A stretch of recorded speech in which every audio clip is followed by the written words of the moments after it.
Hi, I'm Scott. Hi. When I was 5, I became obsessed with my own mortality. What had happened was a boy in my kindergarten turned to me during story time and told me that everybody has to die. And of course I called him a liar, but when I got home I asked my mom if it was true. And when she very gently said to me that yes, in fact it is true, I had a little 5-year-old nervous breakdown. I cried for 3 days. I wouldn't leave my room.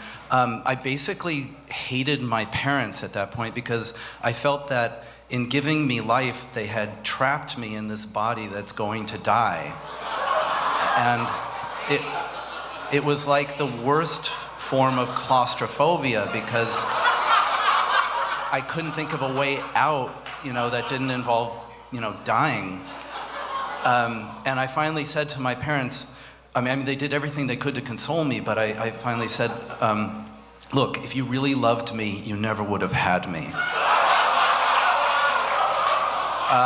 So that's when they sought professional help. And they took me to this famous psychiatrist at UCLA, named Dr. Farley. He was this classic Freudian psychiatrist. He even looked like Freud, and he had one of those sofas that, the patient's supposed to lie on, so they can't look at the doctor, but have to stare up at the ceiling while they talk in a stream of consciousness and all. Now, most people who do this are supposed to think back to something that may have happened to them when they were 5, but I was 5.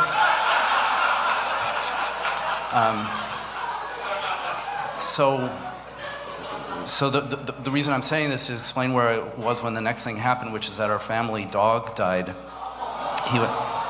Thanks, I'm over the worst of it. He was a French poodle named Gucci, and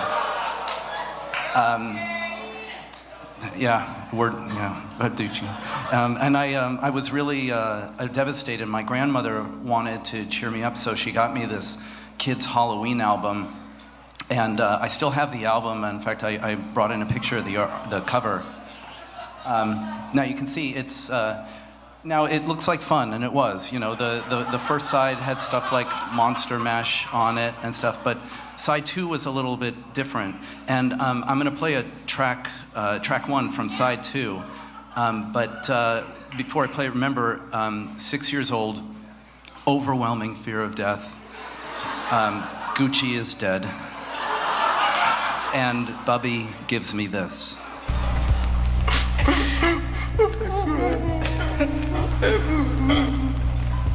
To die is a fate that must come to us all.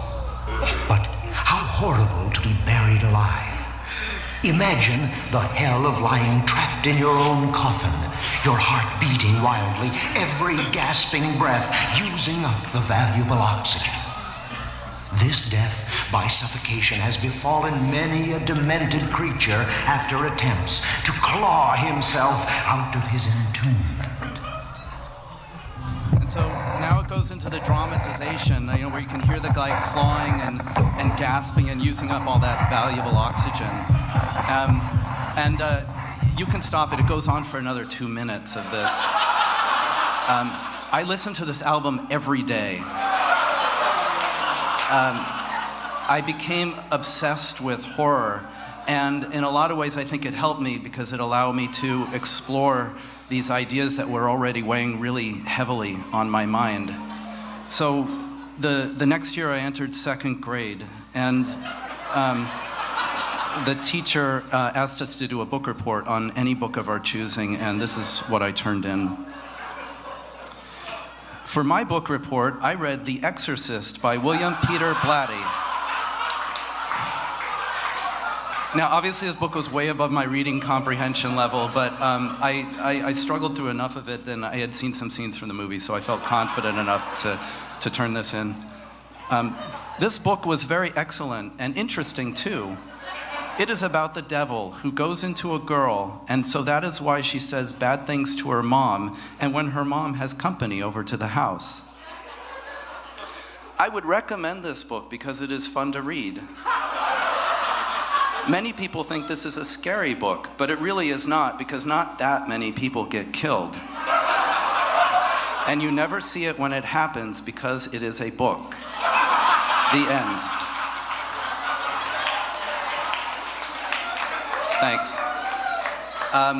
So a few years later, when I turned 11, my uncle gave me a Super 8 movie camera for my birthday, and I started making horror films of my own. So tonight I'm going to show 2 of those films.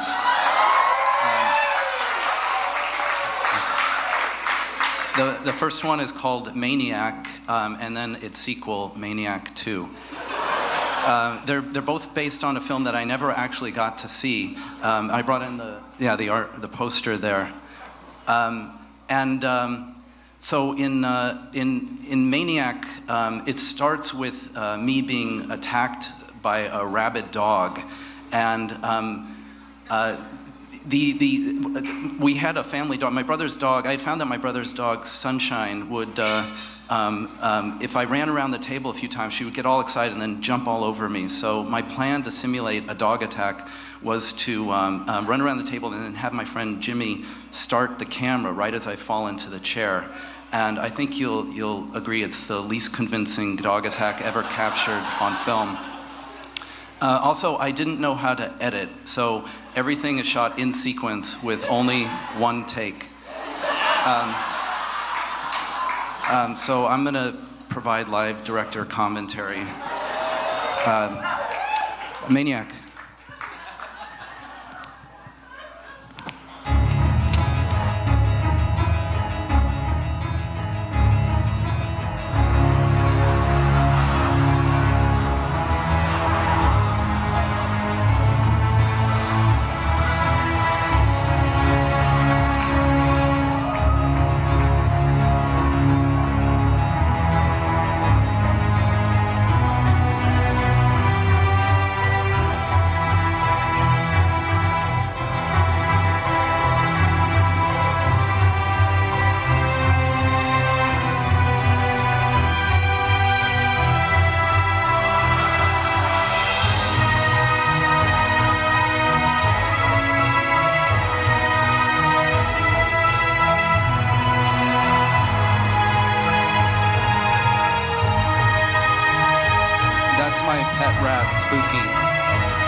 At this point, we realized that we had to have some kind of a protagonist, so we dressed up my friend's brother as a superhero.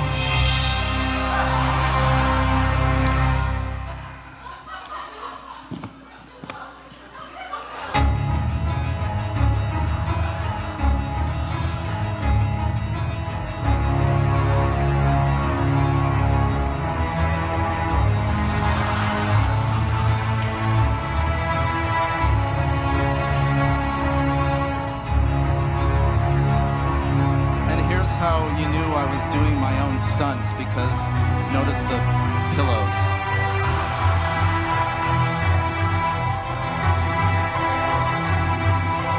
And I fall off the ledge. And I just managed to land on the one stake that's sticking out of the ground.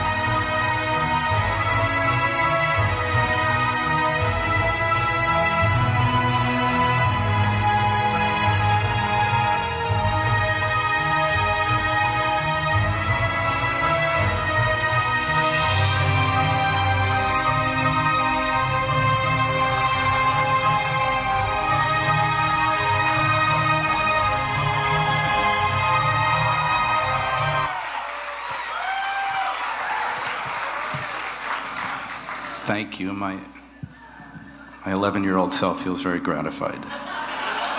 So with Maniac, I knew I had tapped into something really fresh and exciting. So I naturally made a sequel, but for this one, I wanted to have more of a character thing. So I convinced Jimmy, my friend, to play a detective who kind of chases me around. But the film starts with me attacking a person on a rooftop and throwing their body off of the building. And well, you'll see it. And when we shot it, a neighbor saw it and called the police, which got me grounded and almost ended the Maniac franchise. I'll just go into Maniac 2.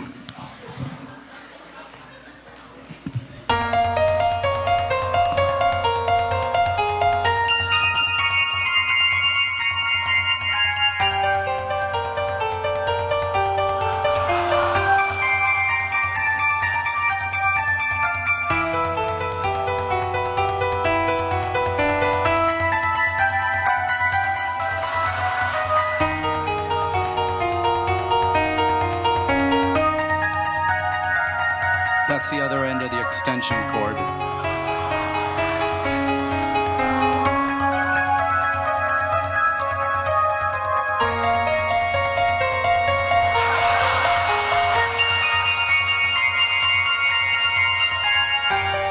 And that's my friend Jimmy. He's the detective.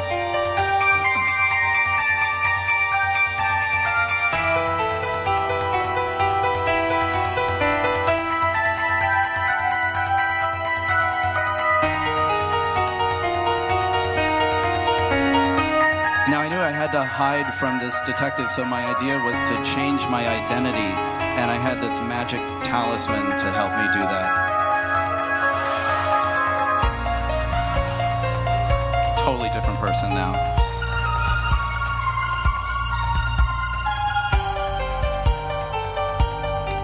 That's my friend's dad.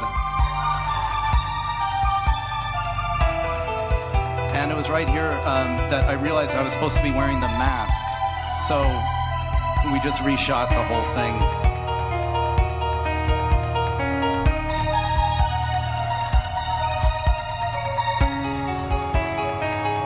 That's much better.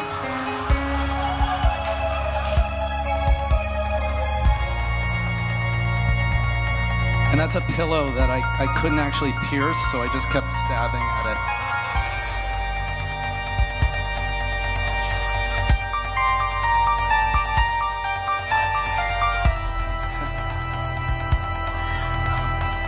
See, now he's so... I reveal my true identity, and he's so stricken that he drops his gun.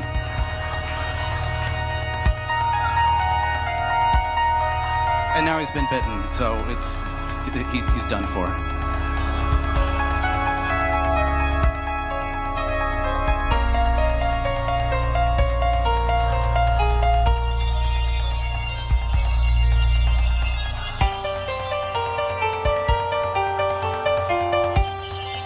So now this ending's a little esoteric. See, he's wearing my clothes, which tells you now he's a maniac. And then at the end, he just turns around and disappears into the wall.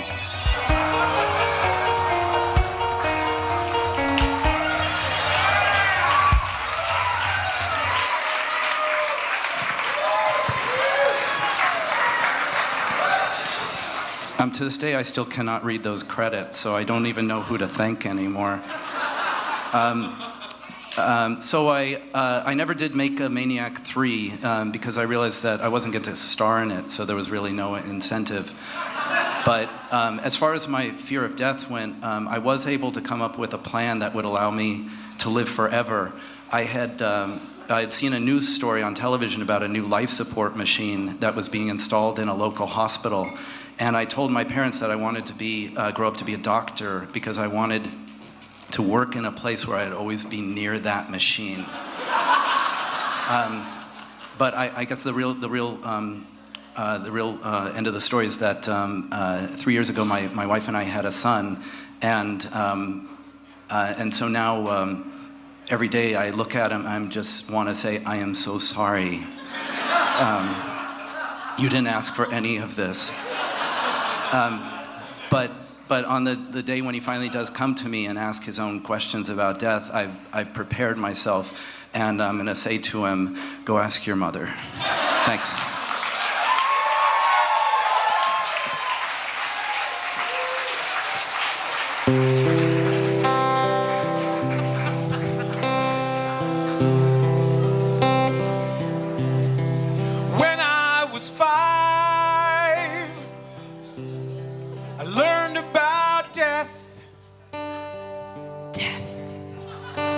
'Cause some little prick during story time said we all get a one-way ticket to the crypt. Well, I was hysterical for days. Days. So much so that my parents took me to an eminent psychiatrist. He said to me as I lay down on his couch, Phil, can you remember when you were 5? What happened to you then? I said that was 3 days ago. Then I retold the story about story time. I wasn't trying to be meta, just worked out that way. My grandma, she came to the rescue. With death. With an album that had such a friendly cover. And as I listened to side B, which was all about climbing out of the casket that I'd been buried in, I thought to myself, well, hey, I think I get it.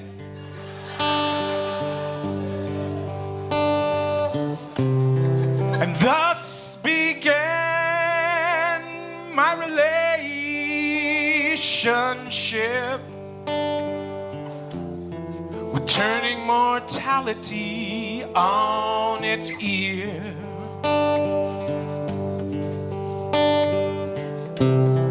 And I've since apologized to my own child. You didn't deserve this, but you're here. And if you've got any questions, well, you know, there's only one thing to do. Go ask your mother.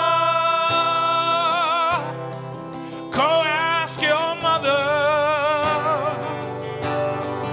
Why do we die? Or why do we all decay? Go ask your mother.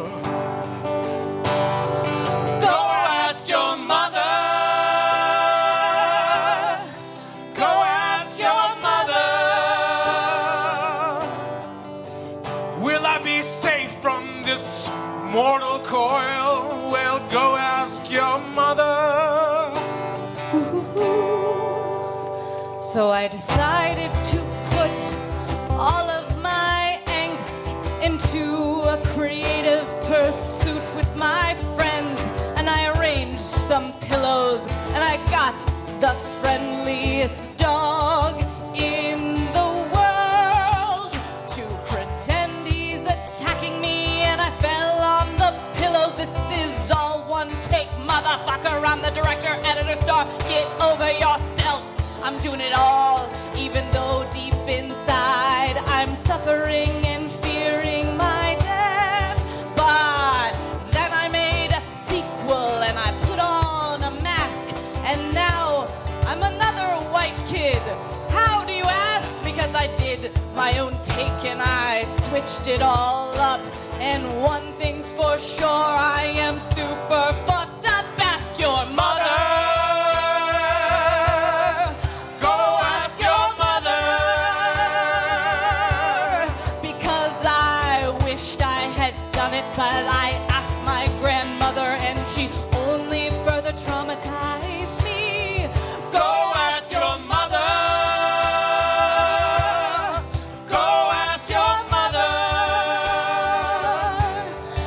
And with that trauma, I'm going to therapy, and I'm writing Maniac 3.